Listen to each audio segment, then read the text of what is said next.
ایران کا اسرائیل پر بڑا حملہ، 400 بیلسٹک اور کروز میزائل داغ دیے۔ تل ابیب میں دھماکوں کی گونج، پورے اسرائیل میں سائرن بج اٹھے۔ تل ابیب اور حیفا میں مسلح افراد کی فائرنگ، 14 اسرائیلی شہری ہلاک۔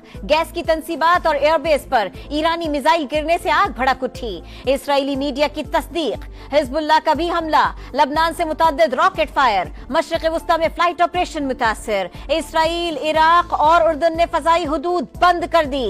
PIA نے اپنی تمام پروازوں کو ایرانی فضائی حدود استعمال کرنے سے روک دیا۔ اسرائیل پر حملوں کے بعد لبنان، ایران اور غزہ میں جشن۔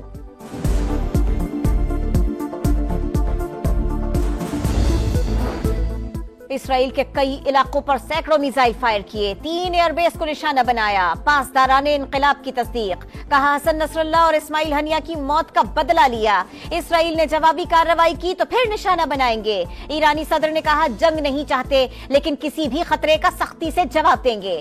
حملے ایران کے مفادات اور شہریوں کے دفاع میں تھے۔ اسرائیل پر حملوں کے بعد ایرانی سپریم لیڈر آیت اللہ خامنائی محفوظ مقام پر منتقل۔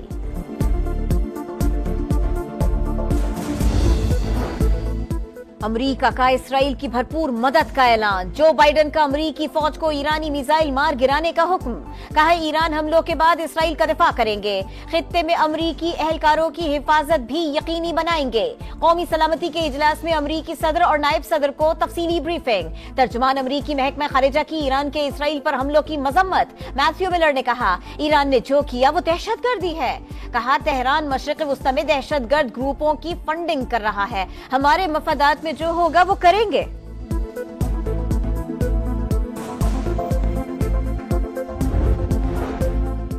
حماس کا اسرائیل پر ایران کے حملے کا خیر مقدم، کہا تمام عرب ممالک اسرائیل کا مقابلہ کرنے کے لیے متحد ہو جائیں، صہیونی ریاست کی دہشت گردی روکنے کے لیے کارروائیاں جاری رکھیں گے۔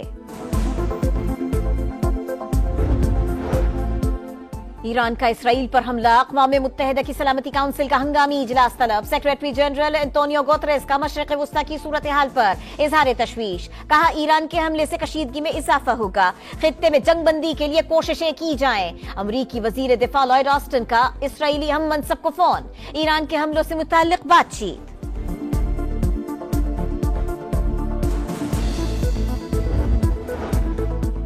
عالمی دباؤ نظر انداز، اسرائیل کا لبنان میں زمینی آپریشن جاری، کئی علاقوں میں لڑائی، سرنگوں کو تباہ کرنے کا دعویٰ۔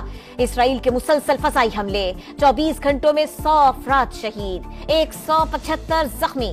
حزب اللہ کی اسرائیلی فوج کے لبنان میں داخل ہونے کی تردید، کہا ابھی براہ راست زمینی جھڑپ نہیں ہوئی۔ اسرائیل کے شام پر بھی حملے، خاتون اینکر سمیت 3 شامی شہری جاں بحق، کئی عمارتوں کو نقصان پہنچا۔ بابر اعظم نے قومی ٹیم کی کپتانی چھوڑ دی، کہا کپتانی کی وجہ سے ورک لوڈ میں اضافہ ہوا، بطور کھلاڑی کردار ادا کرنا چاہتا ہوں، اب اپنے کھیل پر زیادہ توجہ دے سکوں گا۔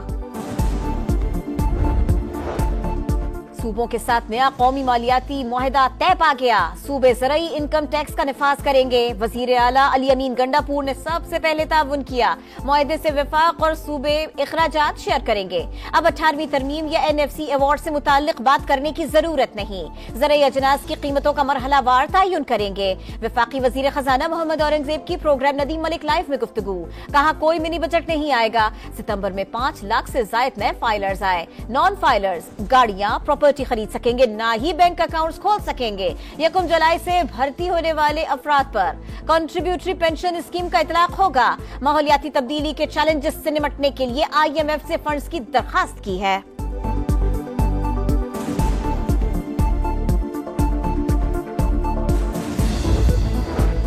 پاکستان کے ڈیفالٹ کی خواہش کرنے والوں کا منصوبہ ناکام، ترقی کا سفر 2018 میں جہاں رکا تھا وہیں سے شروع ہو چکا۔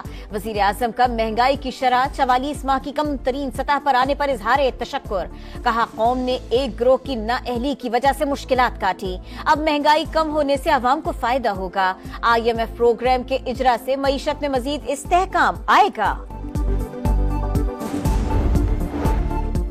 آئینی عدالت میں چیف جسٹس قاضی فائز عیسیٰ بیٹھے یا جسٹس منصور، کوئی مسئلہ نہیں، موجودہ چیف جسٹس کے لیے جدوجہد نہیں کر رہے۔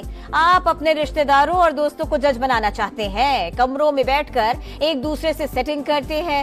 ججز کی تقرری حکومت یا عدالت کو نہیں، پارلیمان کو کرنی چاہیے۔